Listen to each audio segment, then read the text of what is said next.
Hello, our dear viewers, and welcome to a new edition of our program, Africa Today. Foreign Minister Sameh Shukri, head of the current Arab League Council Mount, presided over a closed meeting by the Council on the ministerial level. In his speech before the meeting, Shukri said the Arab nations give special importance to the role of the Arab solutions to the Arab issues. He expressed appreciation to the Arab role in settling the region issues to protect the common interests of the nations and peoples. He also expressed hope for the implementation of the Amman meeting recommendations and for the international support to them. The Arab League Council is to hold two extraordinary meetings on the level of the foreign ministers. The first meeting discusses the developments of the Syrian crisis, while the second is dedicated to the situation in Sudan. After the conclusion of the meetings, a joint press conference will be held, bringing together Shukri and the Arab League Secretary General Ahmed Abu al-Ghait.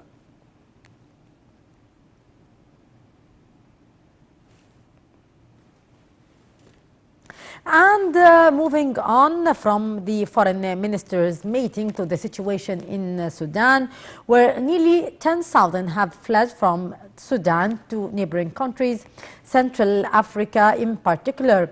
The UN official reported the news, adding that some have been taken in by local families, whilst others have had to form makeshift camps around the town of Dofok. More details about this development in the following story by Sameh al-Sharif. UN officials returning from a border town in Central African Republic said around 9,700 people have crossed over from Sudan so far, and they expect more to come. About a third of them were Central Africans returning home. Some have been taken in by local families, whilst others have had to form makeshift camps around the town of Dafok. The UN's top humanitarian official in the country, Mohamed Ag Ayoya, said, quote, "We are currently discussing with the minister who will decide on behalf of the government where this population will be settled," end quote. Conditions in Dafok town are far from ideal, as the rainy season started this month and the region is prone to flooding. Outbreaks of disease, in particular malaria, are worrying the World Health Organization. And malnutrition is a concern too. If people get weak from it, they will be all the more prone to getting sick. An emergencies officer with WHO said, quote, "We are already starting to take care of the sick, at least in relation to this. We are trying to see if we can provide mosquito nets so that people can at least protect themselves against malaria." He said the WHO is intensifying surveillance to be able to quickly detect a possible epidemic and to be able to control it as quickly as possible. The Central African Republic has many troubles of its own. The UN says more than half the population is in need of assistance and protection. It's been enduring its own civil war for several years, which has kept it amongst the 10 poorest countries in the world. The UN says around 120,000 people also need food assistance there.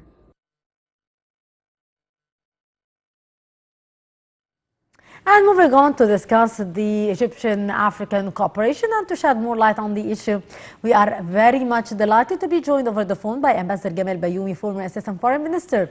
Ambassador Bayoumi, good afternoon to you, sir. Good afternoon to you. Ambassador Bayoumi, how would you see the cooperation between Egypt and the African nations, and how that did reach developmental milestone that served the whole of the African continent? For certain, be sure that Egypt is the most acceptable and appreciated face in Africa. Yes. For a very long history, since the Pharaonic time, I have traveled in Africa for official meetings and this and that, and I served twice in Africa. I know that there are some tribes deep in Africa. They are proud, telling you that they have pharaonic origin. Yes. Or where I served in Cameroon, there are some tribes are still building their houses as the shape of pyramids. So this is Egypt, the ancient Egypt. Why Egypt now? Because we are black, and they are proud that there is a black civilization. Because we are white, Why? Because there is a white Africans. Why? Because we are Muslims, and Al Azhar is doing a wonderful job in Africa. Because of our Eastern Church, the Orthodox Church, where it has many stations in Africa.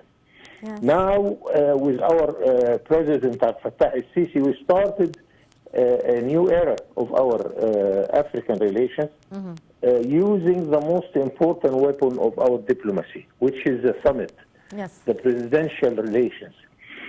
I can do whatever you want as an ambassador. Yes. If I am the Minister of Foreign Affairs, it's another level. But the most effective is the presidential level, where two presidents are facing each other. Behind every one of them is several ministries concerned about all the subjects you need to discuss. Then they take the decision. Then it is done.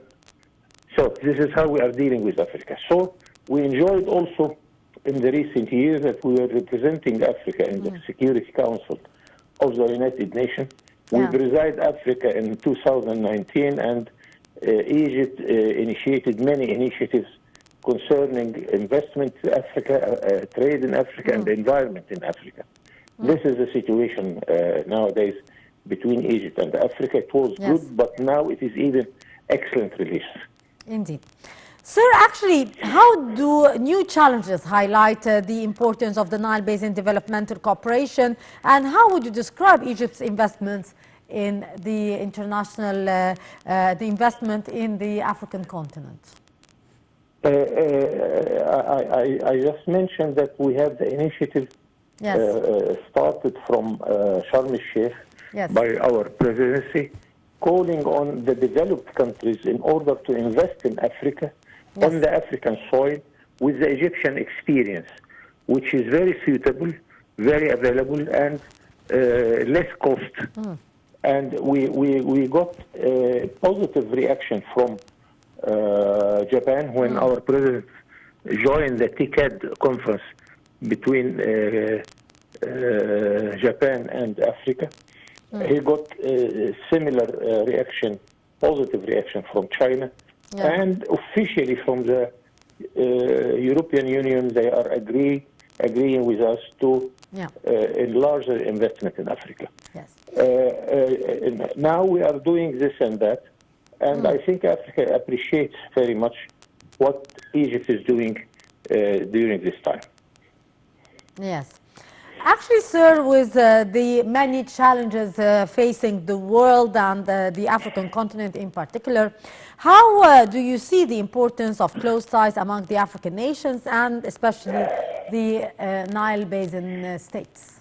Yeah, on the international level, we have two problems which are cross-border.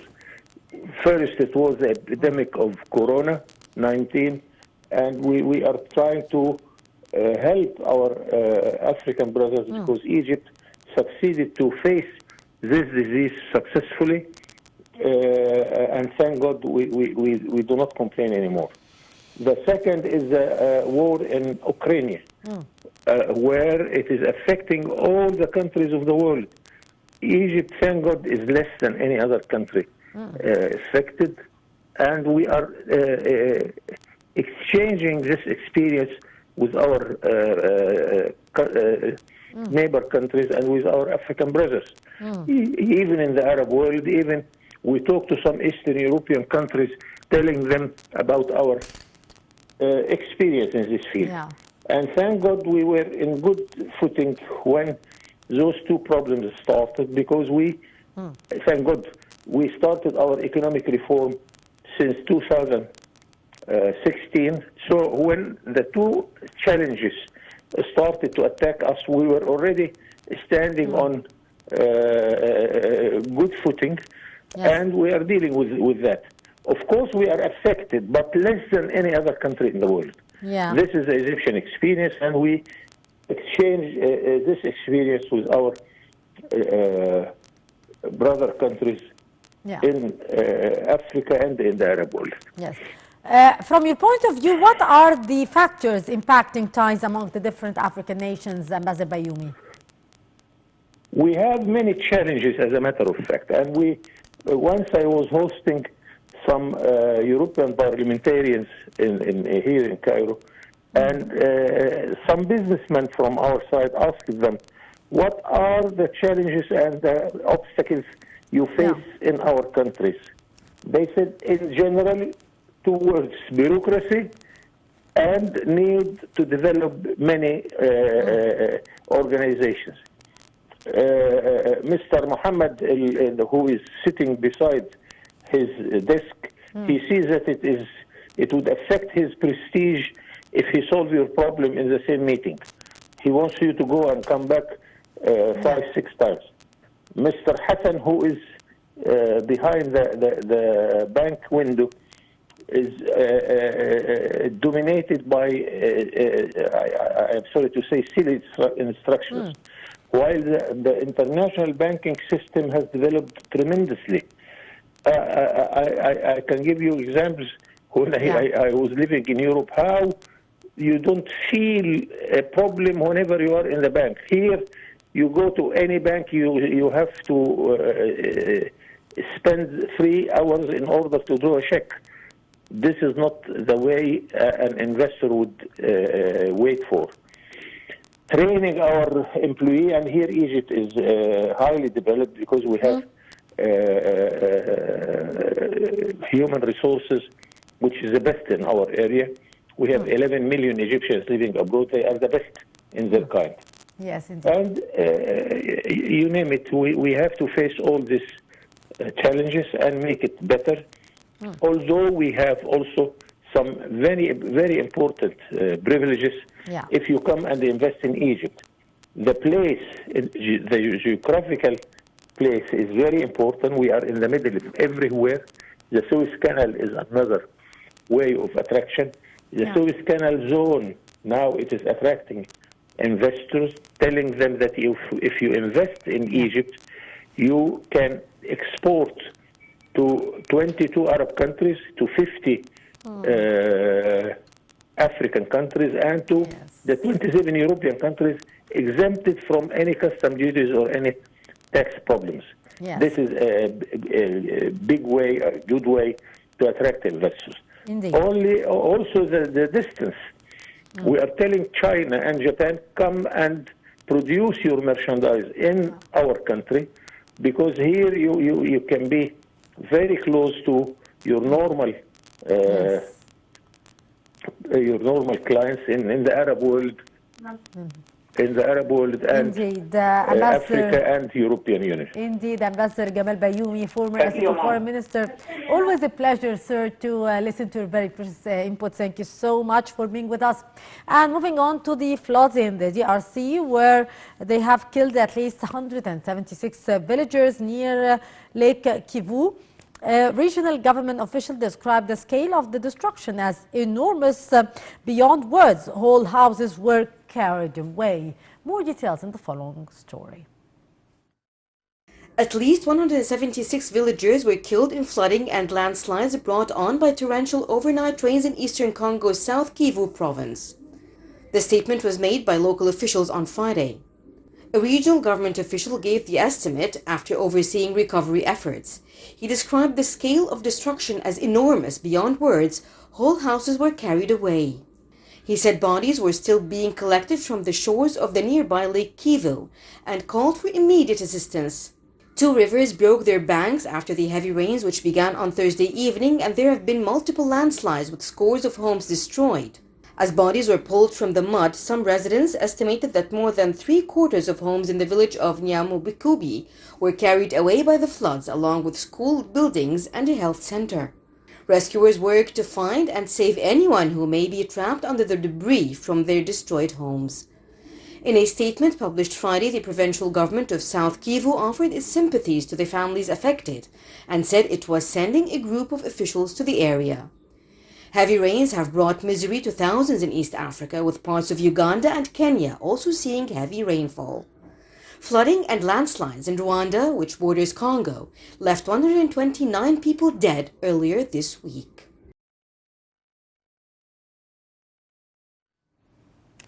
And Egypt's Ministry of Education and Scientific Research said the country ranked first in Africa in the scientific research by Simago Journal for the year 2022. More details follow. The Ministry of Higher Education and Scientific Research said Egypt's scientific research centers and bodies have achieved remarkable progress in the international publication in light of the latest report published by Simago Journal Rank for the year 2022. Ayman Ashur said Egypt has been ranked 24th globally among 233 countries with 44,219 international researches and ranked 388th according to H Index.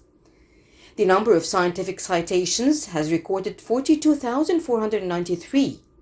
Ashur pointed out to the advancement achieved by Egypt compared by the year 2021 when it was ranked 26th as regards to published scientific documents. Egypt has accounted for 1.13% of the international published documents. Ashur said that for the third consecutive time since the year 2020, Egypt has been ranked the first in Africa, surpassing 58 African countries, followed by South Africa, which has been ranked the second, and Nigeria in the third place. He said Egypt's scientific publishing represents 27% of the total published documents in Africa. Well, with that, our dear viewers, we come to the end of this edition of Africa Today. Till tomorrow with another crew, I'm Mahisi Rabia signing off, and many thanks for watching.